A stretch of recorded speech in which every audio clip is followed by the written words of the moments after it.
কেন বাংলাদেশে এমনটা করবে? নতুন প্রস্তাবে তোলপাড়। আওয়ামী লীগ সরকারের পতনের পর পাল্টে গেছে বাংলাদেশ ভারতের দ্বিপাক্ষিক সম্পর্ক, যার ফলে ব্যবসা বাণিজ্য সীমিত আকারে চললেও অনেকাংশেই কমেছে ভারত থেকে পণ্য আমদানি। খাদ্যদ্রব্যের যে চেইন অফ সাপ্লাই রয়েছে সেটাকে রাজনৈতিক হাতিয়ার হিসেবে ব্যবহার করার যে অপসংস্কৃতি এবং অপপ্রচেষ্টা রয়েছে সেটা ভারতের জন্য নতুন কিছু নয়। বহু দেশের বিরুদ্ধে বহু আগে থেকেই ভারত এটা করে আসছে। আর এর প্রতিকার হলো এর বিকল্প হিসেবে নিজেদের যে চেইন অফ সাপ্লাই রয়েছে সেটা তৈরি করা।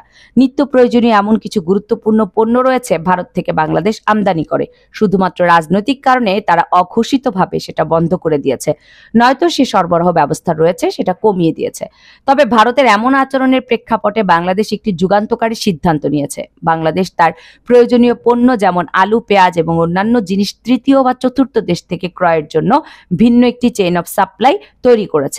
এতদিন পর্যন্ত সর্বোচ্চ পরিমাণ পেঁয়াজ ও আলুর বাংলাদেশে রপ্তানি করত ভারত।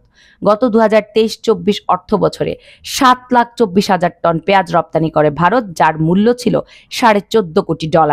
এর আগের অর্থ বছরে তাদের রপ্তানিকৃত পেঁয়াজের পরিমাণ ছিল 6,71,000 মেট্রিক টন।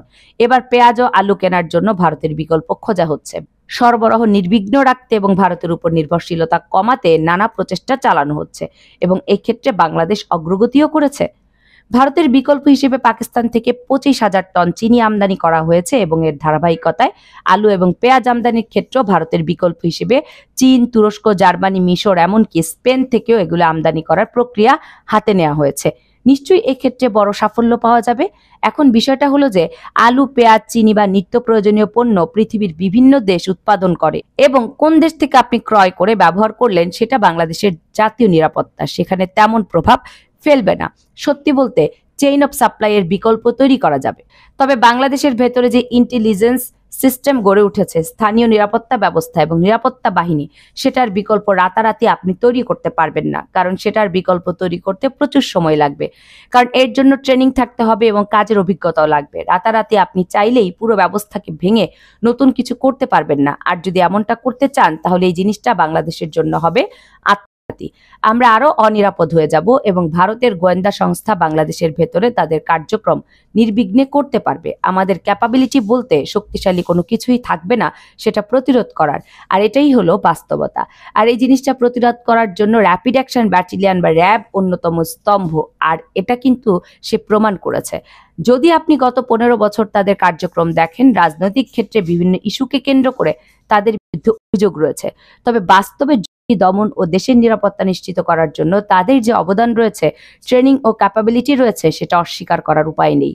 একটা সময় আমরা খবরে পড়তাম যে 5 জন ডাকাত ধরতে যেয়ে 10 জন আইন শৃঙ্খলা বাহিনীর সদস্য আহত বা নিহত হয়েছে।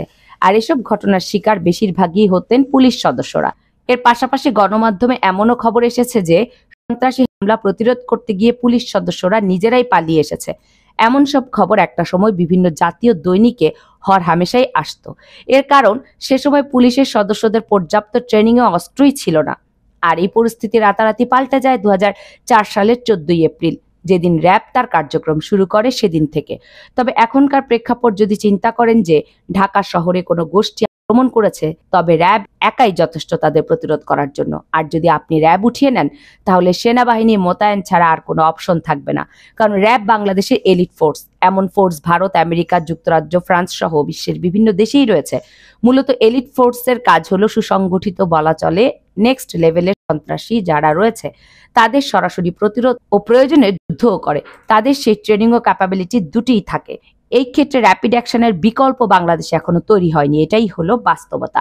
বাংলাদেশ পুলিশের পুরো ব্যবস্থা যখন অনেকাংশেই ভেঙে পড়েছে, এখন সে তার ক্যাপাবিলিটিতে আসতে পারেনি এবং আইন শৃঙ্খলা কন্ট্রোলের জন্য তাদের সক্রিয় ভূমিকা এখনো দেখা যাচ্ছে না।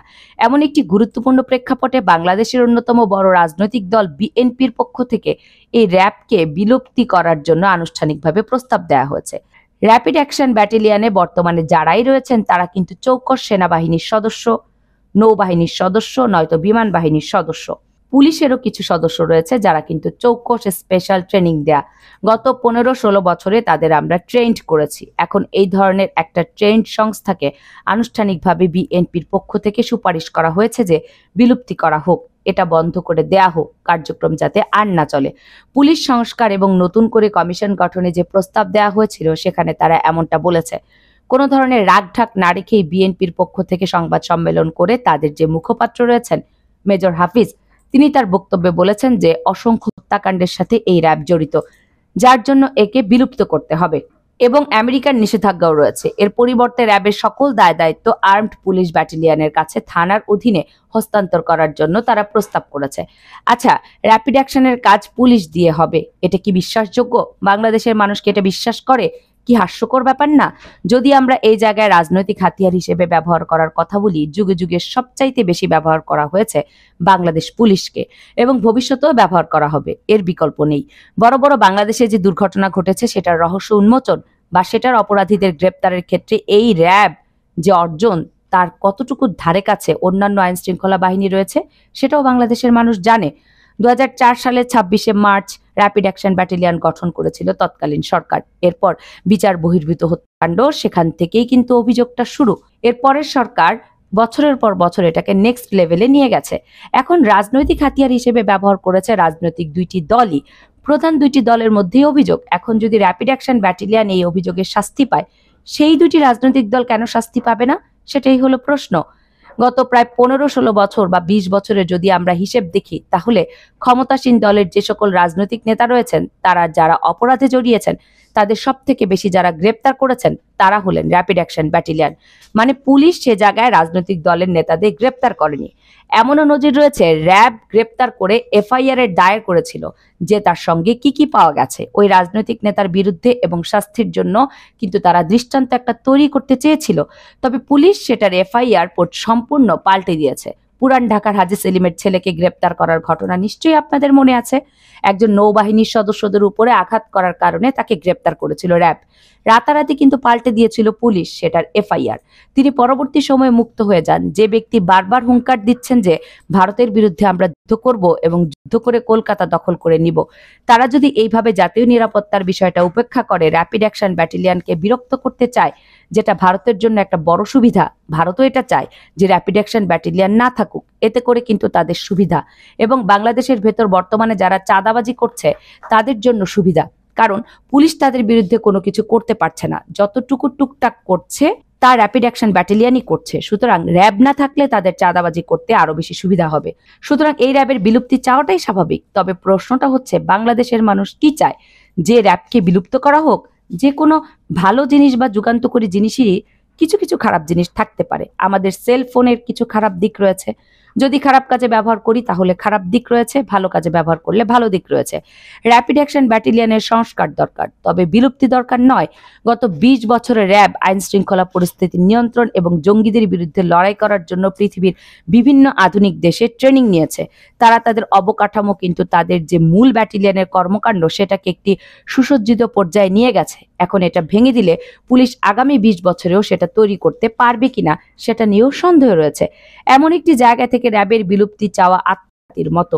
আইনি কাঠামো করে এই জিনিসটা নিশ্চিত করা হোক, ভবিষ্যতেও যারা ক্ষমতায় আসবে তারাও র্যাবকে রাজনৈতিক হাতিয়ার হিসেবে ব্যবহার করতে পারবে না। দেশের স্বার্থে র্যাব কাজ করবে, তবে রাজনৈতিক হাতিয়ার হিসেবে কেউ ব্যবহার করতে পারবে না, এটা নিশ্চিত করা হোক। তবে এটা বিলুপ্ত করা হোক সেটা কখনোই কাম্য নয়। এই ব্যাপারে আপনাদের মতামত কমেন্টস করে জানাবেন। কামরুন নাহার রাখি, কেএনআর মিডিয়া।